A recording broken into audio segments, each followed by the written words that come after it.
Chapter 14, Manifestation of Lord Ganesha. Om Shri Ganeshaya Namaha. Shiva said to Parvati, O Devi, listen to the extraordinary events that unfolded. This is the legend of the ones who were deluded due to the distractions created by Maya. Maya is the play of God enacted through his creative and dynamic energy or force. It is a web of deception weaved by the universal spider Brahma to envelop the worlds in delusion, moha. Hearing Shiva's words, Vishnu suggested to Brahmadeva, as a boon, ask Shankara to incarnate as your son. If Shiva becomes your son, he will be my grandson.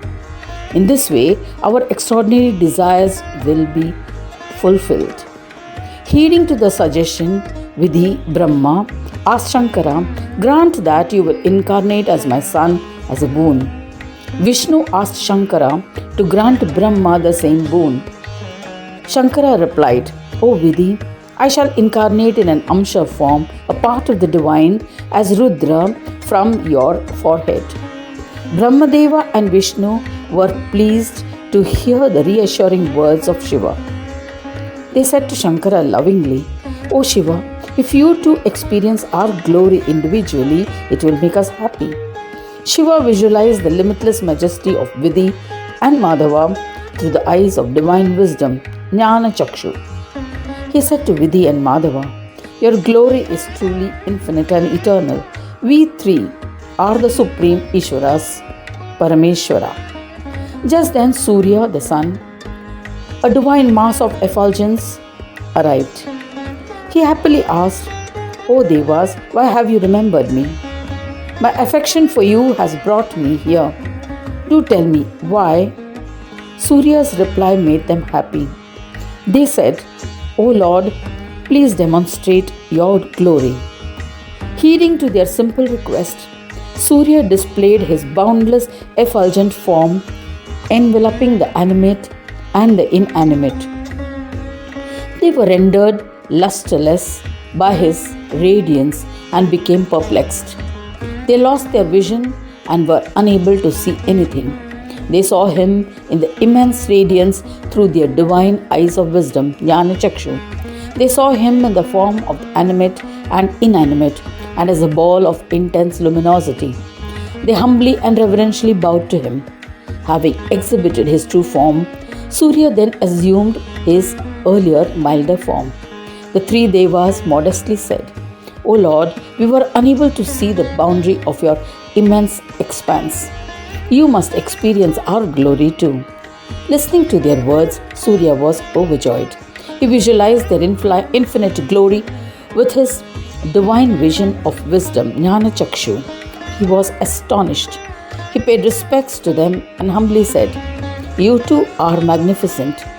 I could not visualize the limits of your divine forms. I have experienced your marvelous and extraordinary majesty. We are all eternal Sarveshwara, Lord of all. We all have equal status, not a fraction greater or lesser. Just then, Mohini, the transcendental Shakti, arrived. Shakti asked happily, Do tell me why you remembered me. All the four gods replied happily, O Mahadevi, we wish to see your splendor. Heeding to their request, Shakti revealed her gorgeous form. She contained the animate and the inanimate world in the gross, subtle, and other forms. Seeing her form, they were overwhelmed and surrendered to her. They said to Shakti, O noble one, we were unable to gauge the depth of your immense form. She assumed her milder form. Then they asked her modestly, O Devi, do see our own glory too, so that you will realize our majesty. She visualized their forms using her powers of divine wisdom, Jnana Chakshu. She could not perceive their boundaries. She was humbled. She said lovingly, I could not visualize the end to your limitless splendor. You too are majestic and absolute Ishwaras. We are the supreme gods, equal in every way. It cannot be determined who has more powers.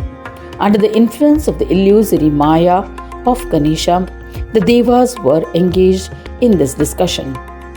The scholars of Vedas have expounded that there is only one Supreme. Shastras have not acknowledged the existence of 5 Supreme Devas. So there must be another Supreme Divine Lord somewhere. Where could he be? They engaged in this discussion as they had lost the knowledge of Ganesha, which they had possessed initially. They commenced a search for such a Lord. They went upwards but in vain. So they searched in the downward direction. They wandered in different directions. They were unable to find anyone. Finally, the 5 gods came together. They eliminated all thoughts by following the path of yoga and commenced meditation in stages. By the powers attained through such practice of yoga, they were absorbed in the undifferentiated Brahma. When each one became absorbed in the undifferentiated Brahma, it appeared that they had merged into one form and they attained inherent peace.